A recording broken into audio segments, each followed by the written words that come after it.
Hey everybody, welcome to this webinar. This is a lunch with Edelweiss today. So what we're doing today is Dan is going to show analytics. We're going to do a quick overview of analytics and also give you some hints, tips and tricks, things that you can do with analytics. So I'll introduce them in a minute. Before I did that, I just wanted to mention something about analytics. If you don't have it, or if you already have it, you may know that analytics it's called Edelweiss Analytics technically, and it's part of Edelweiss. And it's totally free for booksellers. So booksellers can send their point of sale data to us. It gets kind of commingled with other booksellers' data, and you get to see lots of cool things because of that. And it's free. It's not actually free in the United States, but it's free in the UK. And one of the reasons it's free is just we'd like to have more booksellers using Edelweiss essentially. But ultimately, Edelweiss is supported by publishers coming on as catalog subscribers. So if you are a keen Edelweisser and analytics person, we'd like to sort of ask you if you wouldn't mind thinking about that when you're talking to your reps, if they're not using Edelweiss, because at some point it's going to be trickier to keep everything free if we don't get more publishers signing up. And we're definitely seeing a lot of interest from publishers, but I just wanted everyone to bear that in mind. And with that, I will hand it over to Dan. Hello. So yes, thank you for watching. Obviously, everybody is so busy. We don't have a lot of live viewers today. So what we're going to cover today is some of the very basics of setting up your analytics,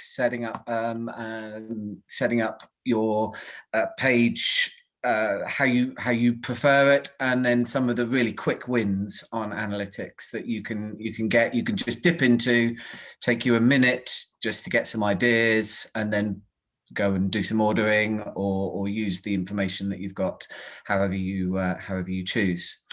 So hopefully you're seeing my login screen at the moment. I thought I would start with the very basics.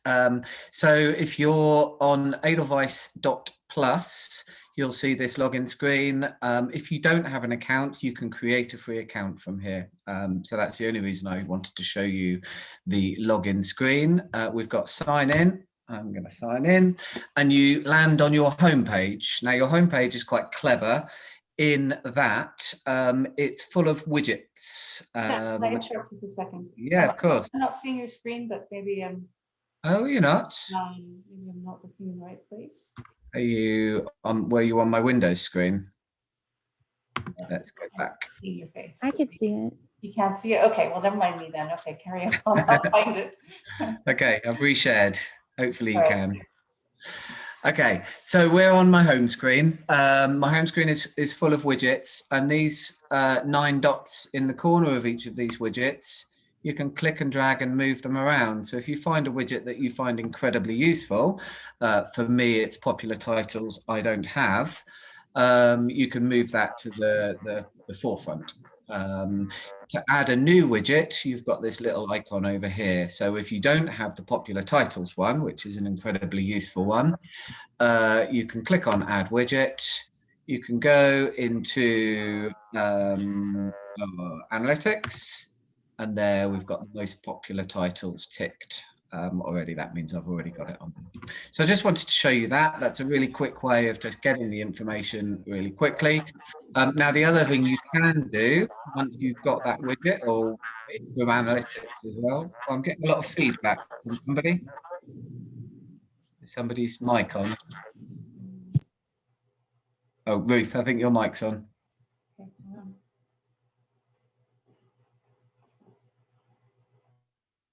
Thank you. That's better. Okay. So yes, once you're in a widget, you've always got a cog, and that will let you change what is displayed even on the widget. But I won't go into too much detail of that, because let's go straight into analytics. Okay, so what you'll find here are lots of lovely pie charts. I love a pie chart. The different lanes that we're seeing are different splices of the data that all of your stock control systems are sending in. We pull that all together and give you these reports back. Okay, so this top row is the most popular titles. This is the top 1,000 in the UK trade in the last 3 months. Now, I can change that using this cog. And I could change it to, instead of 3 months back, I could go current month, or I could go 12 months back. If I go to current month, click away from there, it's going to change the data that I'm looking at, and the pie chart is also changed. So let me just show you what the pie chart means. Okay, so it's the top 1,000 titles that we're looking at, and they are the best selling titles in the UK trade. The red portion are titles that I don't have in my shop that are selling well everywhere else in the current month, in the last month. And I can click on that portion of the pie and it will show me what those titles are.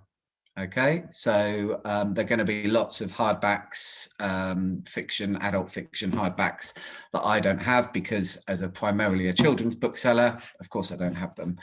But I can get some ideas to enhance my adult fiction area in there if I choose to.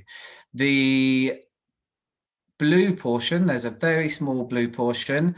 They're ones that I have in stock, but they're not selling very well in my shop. The yellow portion are ones that I don't have yet, but they are on order, so I don't need to worry about those ones. The dark green portion I have, and they're okay. They're not breaking any records, but they're fine.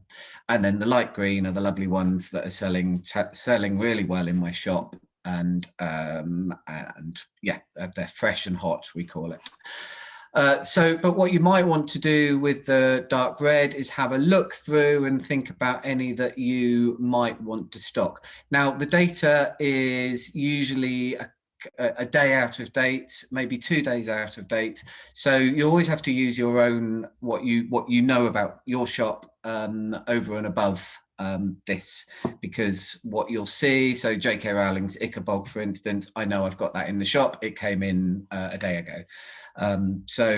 You know, what it's worth doing if you're not sure about a book is click on the little arrow that comes up after every book that you hover over. And you can pull up the ISBN, double click it, copy it, or right click and copy, and then you could paste it into your stock control system and just check what the actual status of that one is. So that's quite a nice thing. Now, if you go into view titles in grid up in the top right hand corner, you can get a list of these books. Okay, so it's showing still the ones that I don't have, and they're now in list format, and they've all got ticks by them. Now, the dark tick means I haven't selected them. If I click on the tick, it means I've selected them. If I click on the tick at the top, I can select everything on this page. So that's 100 items, and they will be the best-selling books. So the top 100 of the 488 in total.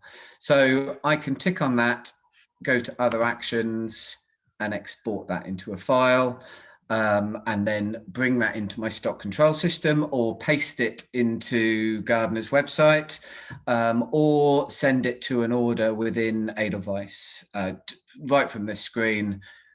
Bring it into however you choose to order the books, should you wish to. The good thing that I like to do with this is bring it into my stock control system, which is Batchline, and then it will tell me, do I actually have it in stock? Do I have it on order? You know, it's like a double check in that sense. If I click away from this dark patch, let's just select all. I can sort any of these columns as well. So if I don't care about the most sold, but I'm interested what people are ordering, I can click on the most ordered, and that is going to be The Boy the Mole up there at the top. Now, I know I have the other edition of The Boy the Mole, so again, not one that I'm going to worry about, but Dogger's Christmas, for instance, I would probably get that in and bring it into order. So when you're in this list view, you've always got collapse title up in the top right, and then you're back to the pretty view with all the images of the books. You've got an arrow over here for scrolling through all of the books. Now, I'll just go through a couple of the other channels before I talk about filters, which are really powerful and a great way to increase, say, particular categories in the stock, in your stock system. So this row here are the top not yet released titles that either I've got on order, so that's the yellow portion. It's a very small section that I've actually got. And then the big red section, which I don't have. So I might click on the red section, make sure that they're the ones I have. So I don't have them, I haven't ordered them yet. And I might go through this list and think, well, yeah, I should have had that by now. I should have ordered that, I've missed it. This is really just a reminder of things that you could easily miss. With everything else that's going on in the shop, it's so easy just to miss some key titles. And that's where the key value in this is. Again, you've got view titles in grid. You can pull off a list and place an order straight from that list. You may be wondering what this ISBN and family does. Basically, if there are 2 or 3 or 4 editions of the same book, you can go into family mode and it groups them all together. Okay, so it's not going to warn you about titles that you've got, say the Gruffalo, you might have the board book, but you don't have the paperback, and that will kind of rule out those things. I tend to keep mine in ISBN mode, so I have the individual titles up there. Okay, so yes, that's not yet released titles. Then you've got your own stock analysis. So this is looking at my 4,410 titles in the shop, and or have been in the shop in the previous week. I think the timescale is. You can again change that using the cog, and I can look at things that I've got on order, things that are performing really well, things that are okay, and then this blue portion. This is really powerful because this blue portion are all the books in your stock that aren't turning over very well. Okay, so you will see the same titles in here that you will see in this tiny blue portion, except you'll also get the ones that aren't bestsellers anywhere else. So I can look at this blue portion, view titles in the grid again. Oh, there they are. Highlight them all. Other actions, export to file. And what I like to do is bring that into Bertline. It's actually Batchline now, but bring it into my stock system and create a return using this list. Okay, I know they're not selling well in my shop. Now, it may be that once they're in my stock control system, I'll want to go through and go, well, actually, that's a paperback. I'll give it more time. But the hardbacks, I would definitely be looking at returning if they're not performing in the shop. And that saves a lot of work in terms of going through your stock manually and kind of using your own intuition. You don't have to rely on your intuition to do your returns. You can actually do this yourself using this list. So I really like doing that. I'm going to bring these back into a grid. Okay, then you've got your historical overview. Okay, this is a great way of looking at a picture of how your shop is performing compared to last year, compared to other months in the year. You can see on my one, we've got a huge dip in May when lockdown happened, but then we started to climb again when people started to move online. And then what was great for us was October. We had a much better October this year than last year, and even November this year we had a better November than last year. And if you believe our projected value for December, we're going to absolutely nail it. But that is based on just one day's sales at the moment, so we won't get our hopes up too much on that. Then we've got inventory. You can see our inventory is growing. We started on fairly low stock when we first opened back in August. But that number, as you'd expect, as we get to know our customers, is growing and growing and growing. Your stock turn, this is a really important number. Always ignore the last month because it's based on one-day sales, but your stock turn, you can see whether books are turning over in your shop better than they were last year or in previous months. So you know, hopefully you're doing a better job with your stock control in that sense. Share of total store. I always get this wrong, but Ruth, I can see Ruth smiling here. She thinks I'm going to get it wrong, but I'm not. So your share of total store applies when you have a filter.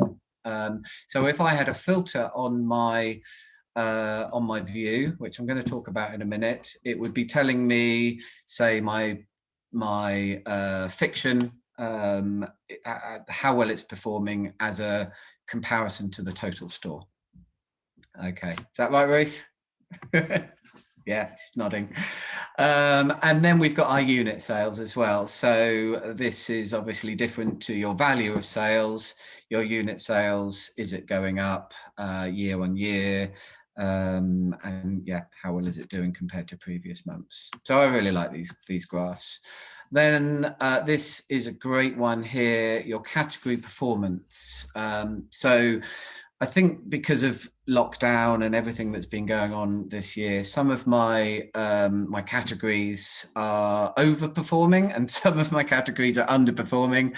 What you would hope for are lots of nice numbers along the middle, but basically every one in this grid counts for one of your categories. Okay, so I've got maybe 25 categories in my shop, so this whole number should add up to about that.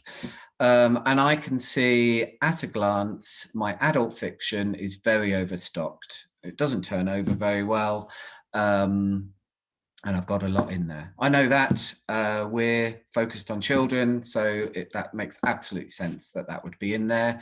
Hopefully, the longer we're here, that number will get better.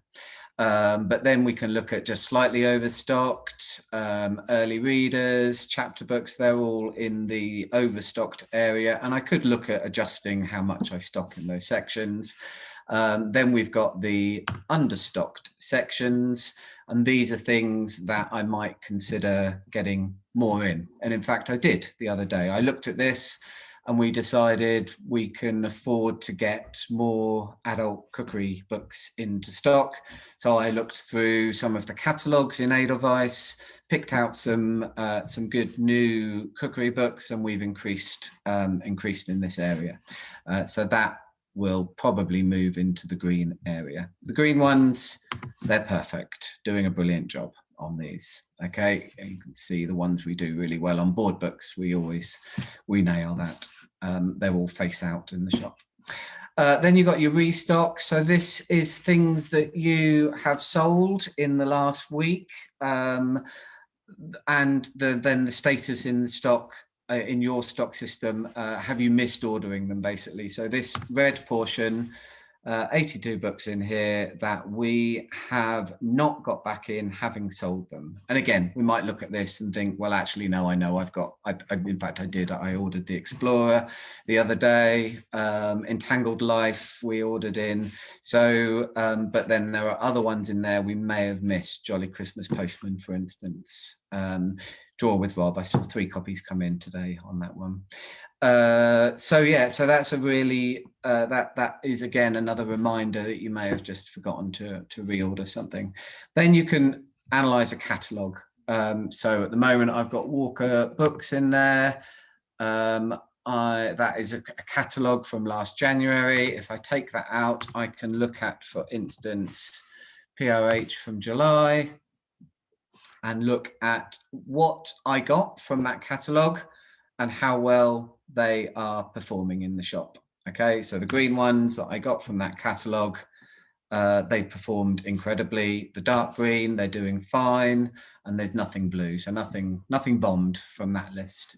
So that's yeah, a way you can analyze your own catalogs as well. If you created a collection, you can put that into there and analyze just how well that collection has done within your shop, which is quite handy. If you've got a list of books, you just want to monitor how well they're doing. Maybe you want to check up on a rep that sold you a load of titles. So yes, so that is that's every lane described. one of the things you can do on each of the lanes is send yourself an email reminder to say, if you're not great at remembering to go into Edelweiss and you work much better on queues, you can send yourself an email. I've just set this one up for myself. So you click on the little email icon, it's going to go to my email address. That's the name, and I'm going to send it daily, and it's going to send me the top 25 most popular titles that I don't have in stock. And then, so I could choose just to send it weekly instead. Okay, and then I can choose the day of the week that I want it to send. If I save that, that's now set up. It will send you that reminder. That's quite a good one for the not yet released titles, to have that coming in. So I've now got, if we look in here, 2 subscriptions. So I set one to come daily and one to come weekly. Now I'm not going to want them both, so I'm going to take out the daily one. Okay, so everything is under your control is basically what I'm trying to say with that. The next thing, if you're struggling to do this yourself, but you've got somebody in the shop that is quite a bit of a tech wizard, you can set them up with their own login. You don't have to give them your login.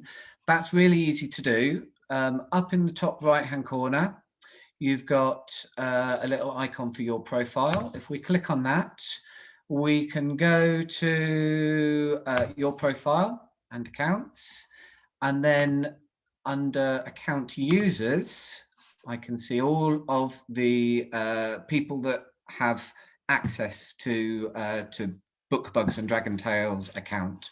And all I need to do in here is add user, put in their email address. They'll then get an email saying, join in. I've done that for a few people, a few relatives that are avid readers, so that they can start doing reviews for me. And the reviews are really useful when it comes to doing other things in Edelweiss. So I would encourage you to do that. They can't do any damage in there. It's just it's good to share that responsibility, I guess, to start having a look, and hopefully they'll come to you and go, oh, maybe we should try this title. So that's one thing. Ruth, and actually, has Joni dropped off? I think she has. Yeah, she had a computer issue. So oh dear. Ruth, is there anything we should talk about on that? Let me give you a kind of planty question. So I'm in Scotland. Oh yes. No, like what are not only what are the top selling books in Scotland, but also which ones do I have and not have. In fact, I just want to know which are the top selling books in Scotland this year. Brilliant. Thank you very much. Well, this is a new development for the last, when did we set this up? About 4 or 5 months ago? Yeah. It's fairly recent. It's all in the cog. So if we click on the cog up here, you can see our market is currently set to the UK indie booksellers. If you drop that down, you can see other regions. So let's help out our Scottish friend. There we go. We've got Scotland. So I've set Scotland. If I click away from that box, it's going to refresh my list of books just in this top section. So there we go. Bothy Bible is right up at the top. Absolutely fantastic book.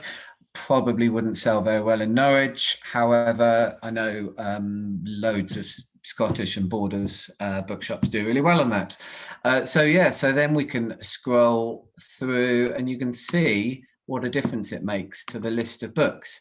It actually really surprised me when I first did this to see just how different the list of books is.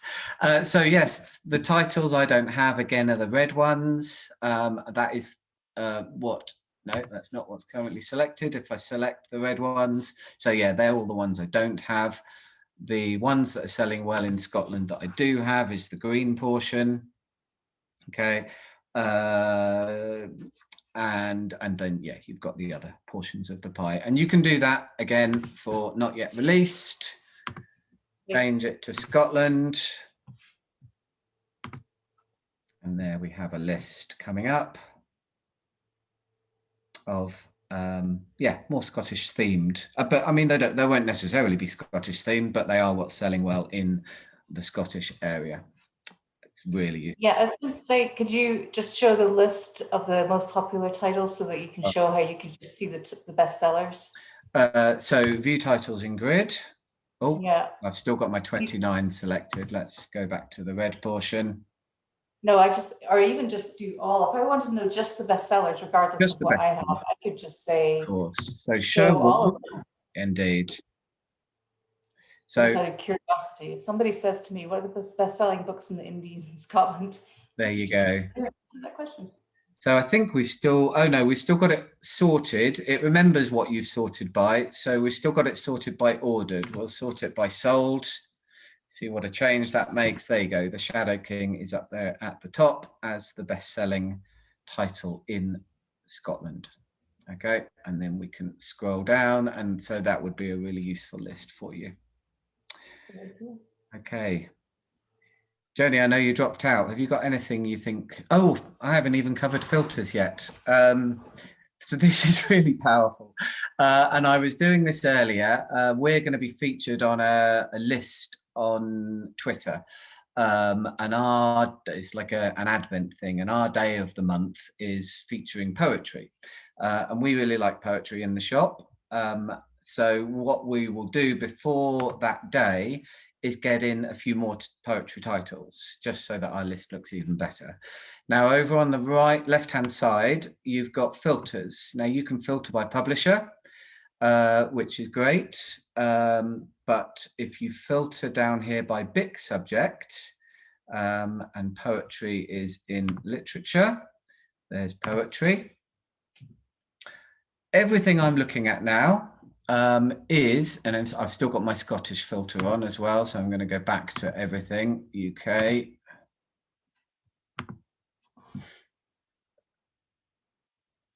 Okay, so here we have all of the best-selling poetry books at the moment.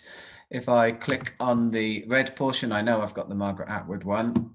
That one came in today, but then I can look at the rest of this list and pick out some great ones. Now, I'm a children's bookshop, so I may also want to filter by children's. Okay, so now I've got both of those things will be coming in. Okay, I've got children's and I've got poetry in this list. If I want to take out my poetry and just have children's, there we go. Okay, so you can play around with these filters. You can add in extra filters. You've also got something, if you want to get a bit more detailed, so maybe add in paperback or hardback, I can apply a saved filter. And in my saved filters, I can create any combination of categories, publisher, publication date, all in one place. Shall I show you how to do that, Ruth? Do you think that's worth going into that detail? No, I think it's good to know it's there. Yeah. So you've got your add new filter, and then you can mix and match. And it just means, yeah, you can create more complex filters than just one thing. You could do, I mean, a cool example is something like which books are coming out in the next 2 months, and in fiction or in kids or in poetry. So you can make lots of different combinations like that are super cool. Another interesting one would be if you wanted to start a new category in the shop, a new shelf for graphic novels or something like that you don't feel like you know enough about, or if you just want to boost that because you're seeing that it's trending upwards in the other parts of Edelweiss, you can see it's going up. How would you do that, Dan? Well, I always used to love doing this when I was trying to demo Edelweiss when I was a Bertram's employee, because the graphic novels just look lovely. So I am going to go into graphic novels. Here we have, if we filter this in, I haven't actually clicked on that. That would help. There we go. So I'm trying to build a graphics novels section. I want to look at the ones that I don't have here we have the red portion in here. So this will give me a great list of titles that we're not currently stocking, which we can get in for to build a category. Like Ruth says, it's quite often, there are gaps in your knowledge as a bookseller, and graphic novels is often the one, but they do sell really well. So if you start to look at this to build a category, it's incredibly powerful. Does that cover it, Ruth? Yeah, that's awesome. Yeah.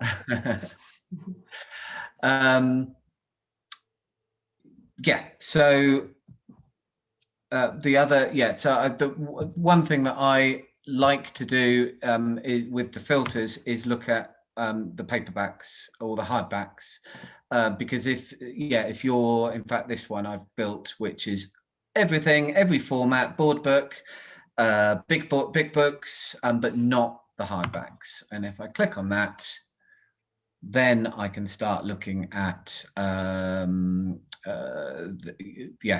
which ones, for instance, in my shop that aren't selling well. I've still got my graphic novels selection on, but these are paperbacks that aren't performing well in the shop. Okay,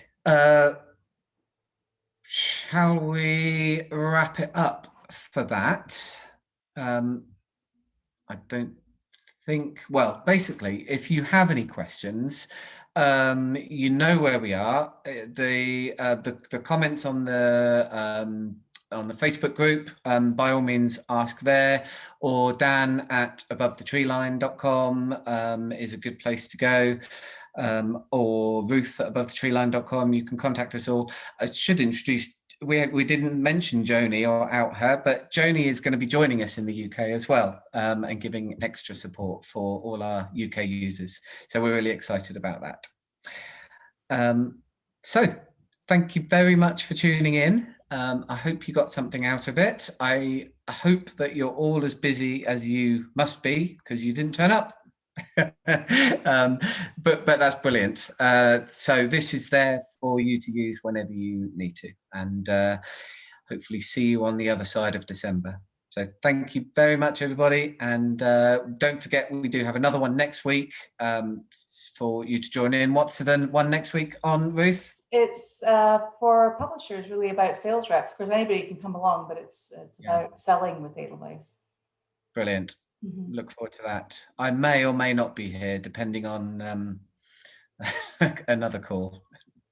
Okay, lovely. All right, well, have a lovely day and see you soon. Bye-bye.